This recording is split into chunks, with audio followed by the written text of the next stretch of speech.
Hey everybody, Trisha Sheehan here. Welcome to everybody from the Empowered and Healthy group and the Functional Essential Oil Education group and anyone else who may be watching.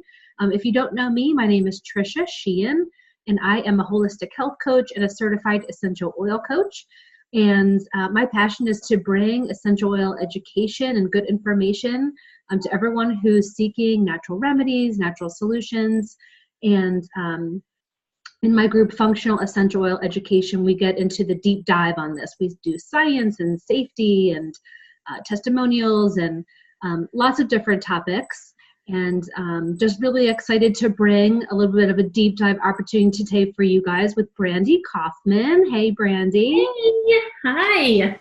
Brandy has really deep experience and advanced knowledge about using essential oils to support kids with autism and special needs. Mm-hmm. So we're going to hear from her today, and then at the end, she's going to tell us about a deeper dive opportunity that she has starting next week, right? This Sunday. Sunday. So that I'm already signed up for, and I'm so excited. So we'll be sure to cover that. So Brandy, maybe we can just start by you giving us a bit about your background and then how you found oils and... Yeah. Okay. So, hey guys. Yeah. My name's Brandy Kaufman. I was and is. I knew when I was 17 years old that I wanted to be a special education teacher. I knew that I wanted to work with kids that had more severe disabilities. So the class that I went to college, went the teacher route. At the time at the university I went to, I was one of two girls who were on the special education teacher path. So just that, going to be a teacher specifically for special education was rare. It still is.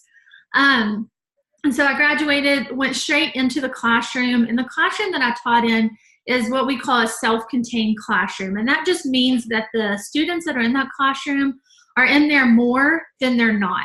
So they are in a very restrictive environment. So we look at the least restrictive environment.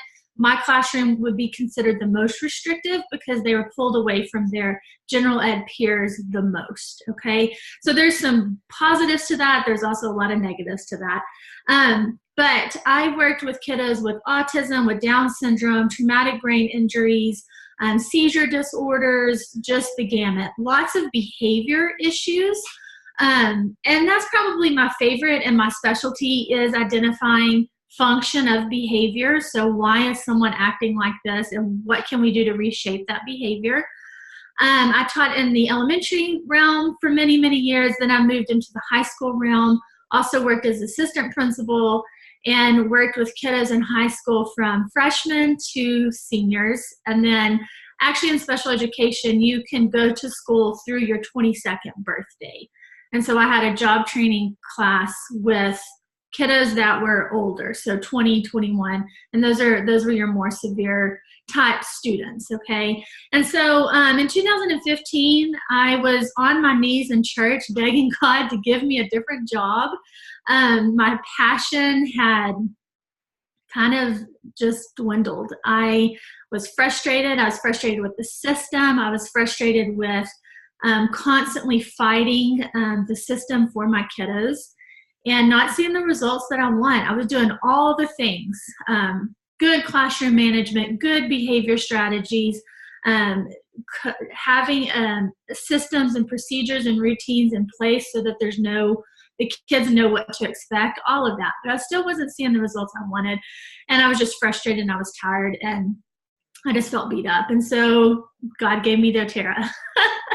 And so I ended up packing up my classroom in 2015, and I didn't have anywhere to go. Went and sold radio advertising for a while. I just finished my master's degree in education like 4 months before. Yay, student loan debt. And so I left the sales to go back into my field, and I was working at the State Supported Living Center for a while as the education specialist, and I was a behavior specialist there. And so that is our State Supported Living Center for individuals that are adults, and it's where they live full time. And so I oversaw the whole campus. I helped write programs for them for their activities and whatnot. And then I was also on the path to become a board certified behavior analyst, and that provides ABA therapy. Oftentimes that is in the autism world. It's kind of specific to that. It can be used anywhere. But what I had learned is if I were to be a certified BCBA, I could not talk to a parent. I couldn't work with a child on good behavior strategies and then talk to the mom about how to incorporate oils into that as well. And so after lots of prayer and getting my husband on board, I actually left that field in pursuit of the Kaufman method. That was 2 years ago. I lived in fear for about 2 years, and about 2 weeks ago, I said, you know what? This is what we're doing. We're supposed to do this. We're supposed to be here. Dr. Hill was in Dallas 2 Fridays ago, and he just was really passionate about getting serious. You know, there was a little bit of that at convention, but in Dallas, he was just like, I'm sick of it. We're the best, and we should be dang proud of it. And here's who we are. We're doTerra. And so I kind of lit my fire to say, you know what? Yes, our special needs community needs these tools. And it's not an end-all be-all for autism. Nobody's saying that. But it is so powerful to do all of your behavior strategies, do all the things, and use your essential oils. And so I reached out to Lisa. I wanted a workshop style base so that other wellness advocates could just go with it. And then we knew that there would be a need for more training of wellness advocates. And so I had already created the Kaufman method. Like I said, it lived in my drive box. And I just fine-tuned it. And in that course, starting on Sunday, we're just going to dive into what are sensory issues. We're going to talk specifically a lot about autism, but we're also going to talk a lot about behavior strategies, redirecting behaviors, how to identify triggers in people. And that goes with any kind of brain injury. And so, I don't know, that's about it. So we're going to incorporate the essential oils with all of this other information that I've learned over the years. Awesome. And how long is that going to run? We're going to do it for 14 days. You know, every day I'll be posting, I'll be going live a lot. And then it's actually lifetime access to it. Cool. Yeah. So maybe we can get into just a little bit of it to give people a sense for the kinds of things you'll be teaching. Like, do you have any, like, say maybe the biggest bang for the buck for results? Like, some people are just getting started with oils. They need to know, like, I can't buy everything at once and I can't do everything. Where should I start? What are some of your favorite things they can do? I feel like when you're looking at individuals that are on the spectrum, the autism spectrum, or have speech delays or have sensory input issues. So we're looking, a lot of the research is showing how there's a lot of inflammation in the brain. And so we want to start there. So we're going to look at our brain. We're also going to look at our second brain, which is our tummy. So what do we do to support those? So frankincense, I think, is your number one thing you start with, and DDR prime, for sure. So I had seen some information about DDR prime supporting speech challenged kiddos. So that's pretty cool. You'll be getting into that. Yes. Yeah. We'll be diving deep into it. Also just doing it and getting the results. You know, I think there's a lot of different groups that have seen amazing results. We've seen in our family, I have a niece who struggles, and her language definitely improved after using that just for a little bit. Okay. And so, yeah, just kind of peeling it back, because so my philosophy is sometimes we approach our essential oil education differently because they have autism, just like we approach education differently because they have special needs. And so my philosophy is well, what if we just didn't do that? What if we just looked at a child who's a child and identify their symptoms? They're not talking, they're overstimulated, they have high anxiety, and then you say, oh yeah, they're autistic as well. So how can we address those other issues just like we would any other kid, and go from there? Okay. And speaking of the sensory issues, Do you run across kiddos that have trouble with a sense? Is that a thing? Yeah, it would for sure be a thing. So I think it's twofold. I think sometimes we are quick to say, oh no, don't do that because they're sensitive to smells. Yes, that's true, because when you're looking with sensory input, your five senses, some of which are heightened, some are lowered. So if smell's a thing, it could be negative, but it could also be very, very positive. And it could be something that they're attracted to that doesn't make sense to us. But we just have to trust them and their heightened sense, you know? So Okay. off the top of my head, because I don't even know if this is related, but, you know, I would think for anxiousness, feelings of hyperactivity, you would use Intune. Well, maybe you present that to a child with autism and that child is nonverbal, and you would present it to them, let them smell it, and they're not attracted to it. And then you randomly had geranium and they're super attracted to that. So we just go with it. You know, we can't overthink. Have the wisdom. Yes. Yeah. And so, yes, I do think it's an issue. And I just think you just give them options. Okay. And is there a minimum age that your method applies to? Like, do they have to be 3 or? No. Well, I mean, we want to definitely use safety. We have to teach people safety. I know that the stuff from doTerra, the kids line says at 3. Yeah. My philosophy is if you are having to use Miralax every day at 1, let's try some Digestin instead. Okay. Yeah. If you're not having that issue at 6 months, then don't do anything, you know, right. But if you have to choose, let's choose oils first. And then with autism and sensory issues, the prevalence of that, I just looked at the statistics. When I first started teaching, and I hosted the Autism Speaks walk at my school, the statistics were 1 in 125. The next year it was 1 in 110. The next year it was 1 in 88. And when I left until today, I thought it was still 1 in 68. But the CDC has actually increased it by 15%, and it's 1 out of every 59 children are diagnosed with autism. Okay, this is huge. This is not acceptable. Our society cannot support this. I mean, there has to be some help for these young moms, and early diagnosis is always the key. Getting into the PT, to the OT, getting in front of your ABA therapist and learning those behavior strategies, not waiting. So if you are seeing signs at 2, you get help, because that's the biggest thing we've seen is early intervention. And so I feel like too, with the essential oils, we're going to look even further back at preventative. Okay. And I'm not going to go into the whole vaccinate, do or don't, like to each their own. But I think it's important to empower moms with tools and knowledge of your kid's sick, maybe wait.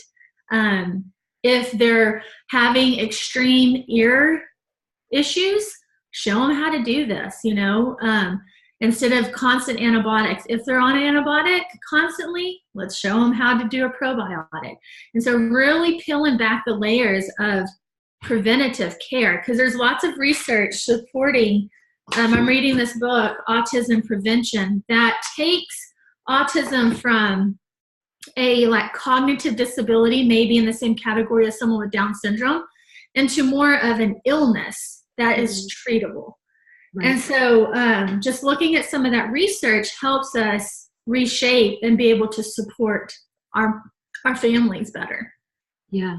I love that you said that, because I have a dear friend whose child is autistic, and he has changed so much because she's worked with him so much on different modalities and diet and so many things. And it's made such a huge difference, and it's not a permanent state that he was in. Like it's very influenced by his environment. And so I think that what you have to teach is extremely powerful, and part of it is that mindset piece. It's just the way that we have to think about it and really understand how sensitive they are to their environment. And a lot of them are like canaries in the coal mine, that all this stuff affects us too, but it affects them first, or affects them harder or stronger. But environmental things that harm them are harming the rest of us as well. Yeah, one of the first doctors that's interviewed in this, and he's had incredible results. And he said, yeah, we have results, but they're still awkward.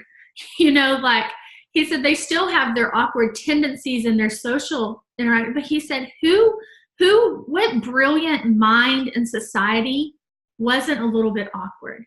He said, these kids are hypersensitive, and then there's something environmental that's triggering that. Right. And so basically, too, looking at, are we losing a whole generation of brilliant people? And that's one of the things in the classroom that I would sit, one-on-one, and we would do our reading groups and our strategies. And I would have a kid who has autism. I could put the encyclopedia in front of him and he could read it all. Every word with perfect inflection. Well, who taught him that? I sure didn't teach him that. I know the teacher before him didn't teach him that. He knows how to do it. But if I say, hey, John, how are you feeling? And he can't do that. Or what do you want to do next? And he can't just say that. There's something there that there's so much intelligence there. It's just stuck. And so that's where, too, I feel like the oils can help unleash some of that. Yeah, absolutely. Quick question in the chat. Is your protocol just for doTerra, or can people with Young Living use it as well? Honestly, I'm going to say it's doTerra. The information with Young Living, yes. I do the disclaimer that what I say is for doTerra oils, and then you choose. If you want to use a different oil, that's fine. And I do that because doTerra is what I know.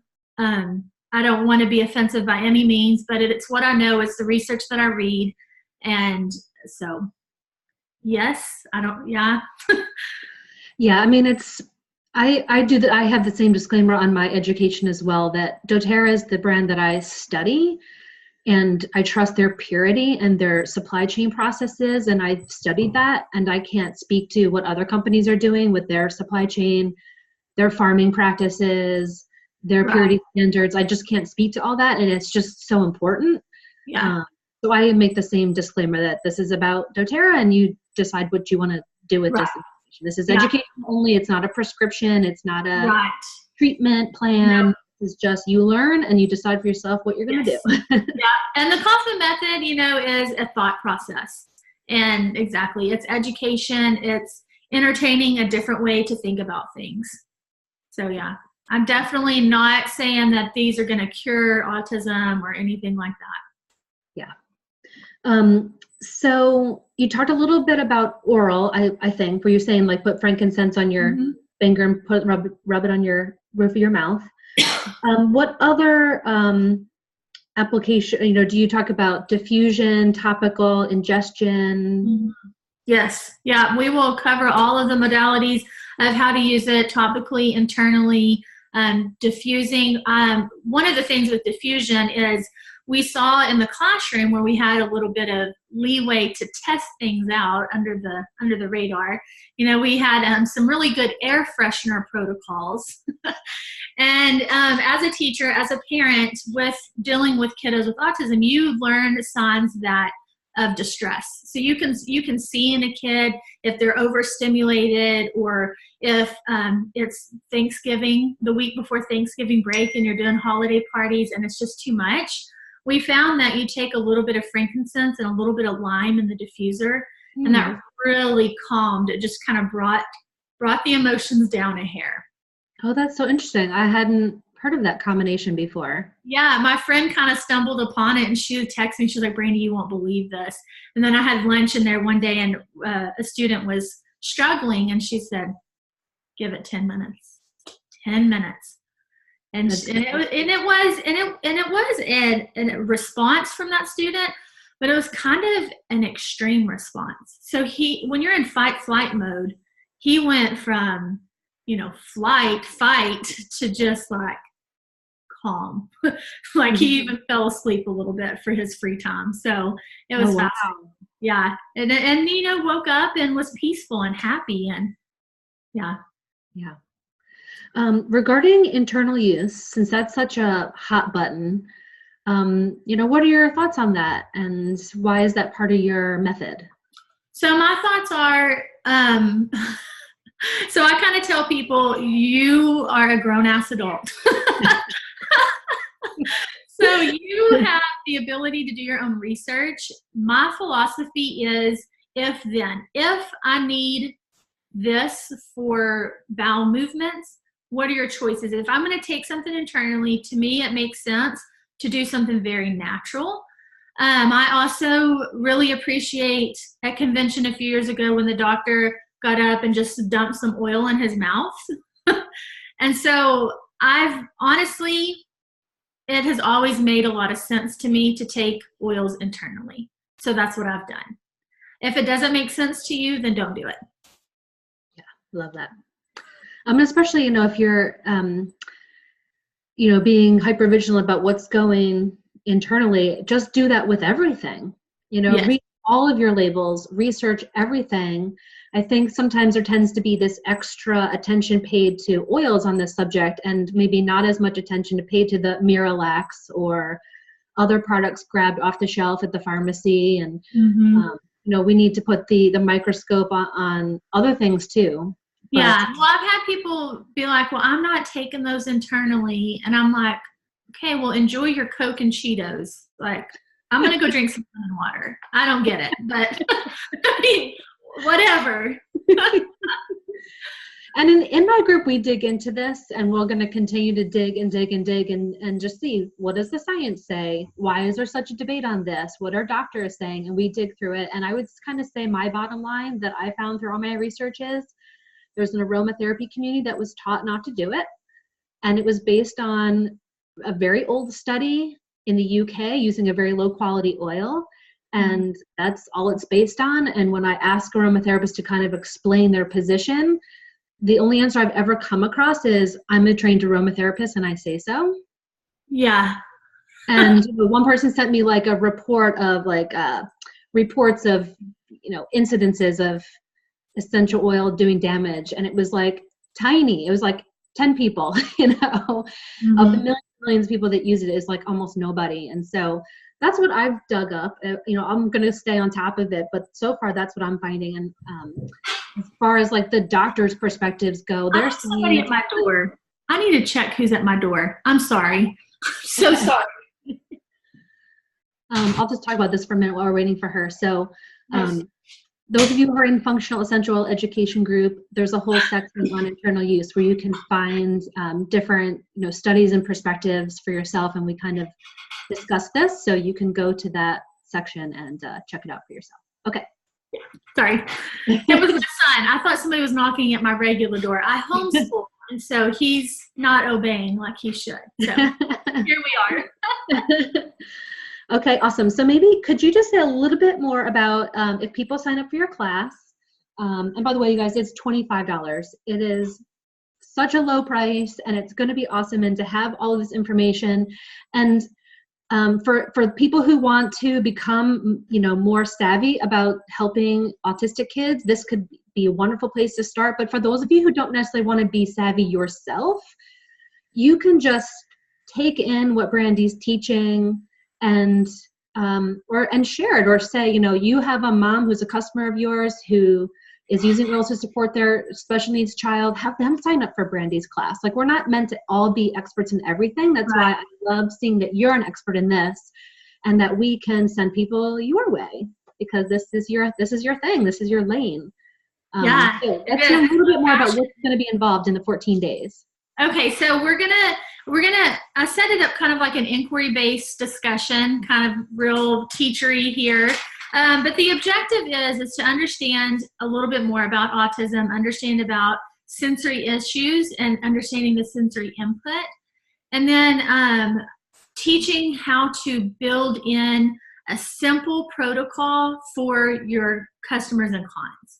So using social narratives, using picture-supported text, using some of this, some of from the toolbox, different worksheets that are already part of the special ed world, and to just build in the oils on top of that. So if you are stressed, teaching if you feel stressed and overwhelmed, then put your headphones on, rub your oils over your heart, things like that. Got it. So we'll just go through each of the top 10 oils, plus the protocols on the Sensory Solutions handout, because that's ready to go, make and take format. So we'll go over that and the top 10 as well. Okay.